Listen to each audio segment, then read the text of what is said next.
to reference is in Moodle, you have a link to the student policy um, pamphlet, basically. It's a manual, should I say, Student Policy and Procedure Manual. It used to be called the Code of Student Conduct. Recently, they changed the name of it, and it is now called the Student Policy and Procedure Manual. This is, you could download the PDF version, but it actually has a pretty good little index here that you could actually use to learn about all the proper information you need to know about Nichols. They do have also, which is neat, guidelines for COVID, since that's a little bit different. So they went ahead and they added some of this here in terms of monitoring your symptoms if you're having to quarantine. So this is a very, very useful website that you'll probably end up using a good bit throughout college, okay? So we do not have time to go over all of it, but I do want you to kind of become familiar with it. Kind of take a look at all of it in particular. You could see there are certain parts that might relay a little bit more to you. Student rights, also how to go ahead and file a grievance. The part that we're kind of focusing more on today would be definitions in terms of academic honesty, what's considered academic honesty, cheating, plagiarism, just some basic academic policies such as academic probation and suspension. We do have a PowerPoint in Moodle, which will explain a lot of this to you specifically, but some more or less things that I kind of want to touch on right now is academic probation. Basically, the magic number that you want to keep here on campus and make sure that you're achieving is what we would call a 2.0 GPA. Once you fall below a 2.0 cumulative GPA, you end up on probation. So once you're on probation, every semester that you're on probation, you have to make sure that you're earning at least a 2.0 semester GPA to not be suspended. So basically what that means is, let's say this is your very first semester and you didn't take it very seriously, so you earn a 0.8 GPA for the semester, okay? It was your very first semester of school. So now that you have a 0.8 cumulative GPA, you are on what we call academic probation. So you are not suspended. You don't have to sit out for the semester. However, you're on probation. So next semester, you have to make at least a 2.0 semester GPA to make sure that you do not become suspended. So let's say the next semester, you had a 0.8 your first semester, but your next semester you come, you do better, you learn how to study, you start going to class more, you bring up your GPA a good bit. So you end up making a semester GPA of a 2.5, okay?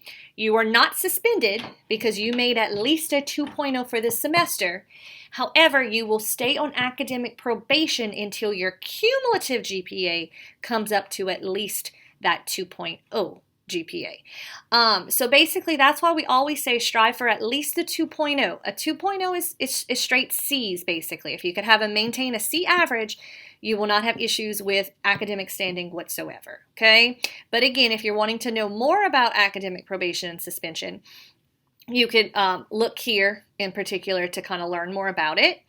The other thing that students end up using a lot is student academic grievances. A grievance you could file if you feel like you were treated unfairly in terms of an academic matter. So whether it's a grade appeal, whether it is an issue that you felt like you were not treated right in terms of what the teacher decided to, the instructor decided to fail you on a certain assignment, or you felt like you weren't treated as fair as the other students in the class, you have the option to file a grievance, okay? So basically the way a grievance works is you could go through SGA. They have SGA Director of Student Rights and Grievances that can basically help you with this process, but you need to start to try to resolve the matter with the teacher first. So no matter what, you always have to start with a faculty member within 60 days of the incident. You need to talk with them, decide to go over the issue with them. If at that point you get nothing resolved, then you have to go to the department head. So if it's an English class, you would go to the department head of English. If it is a history class, you would go to the department head for history. That has to be done within 90 calendar days of the incident. And you have to complete an actual form and submit it to the department head for that to actually happen. Grievances are solved at the faculty level or, if anything, usually at the department head level. It's rare that it actually goes to the dean of the college, but that would be the next step, and that has a 6-month timeline of the alleged incident. If it is not solved within at that point or at that level, it would actually go to a formal grievance procedure. And again, at that point, if it does have to go to that, there are certain steps that are followed so that an outcome could actually be brought about. So again, usually it does not have to get to that, but the first step would be with the faculty member within 60 days of the incident. Then you're looking at 90 days with the department head, and then 6 months if it's with the dean. Now, aside from that, the other thing you want to kind of keep in mind is academic integrity and academic honesty. So we did put some definitions on a website on Moodle so that you have access to them. However, we do have a little PowerPoint that I want you to kind of look through in terms of academic honesty on Moodle. There's some situations that are presented to you, and I want you to think about if you would consider that being considered academic dishonesty, or if you think that that would be an okay situation to put yourself in. Typically, what I would like to tell a student is that if you don't feel comfortable doing it, or if you have to guess if it is actually an okay thing, it is probably not. You are in college to actually earn your own degree. You want to make sure that you're doing your own work. You want to make sure that the grades you're earning are actually yours, that you have earned them. You have made that grade that you have earned without having to cheat your way through school. Keep in mind that for a lot of these, if you are caught being guilty of a situation in which you're not academically honest, then at that point, there are procedures and things that could be followed. I'm trying to find them here. And what could happen in there, and this is again all in the PowerPoint, you could receive a grade of a 0 on that assignment. You could earn an F in the class. But keep in mind that departments are actually going to keep a form on file for you. Teachers will file a report on you that basically says that you've been accused of academic integrity related to cheating or plagiarism, and it is kept on a file within that college.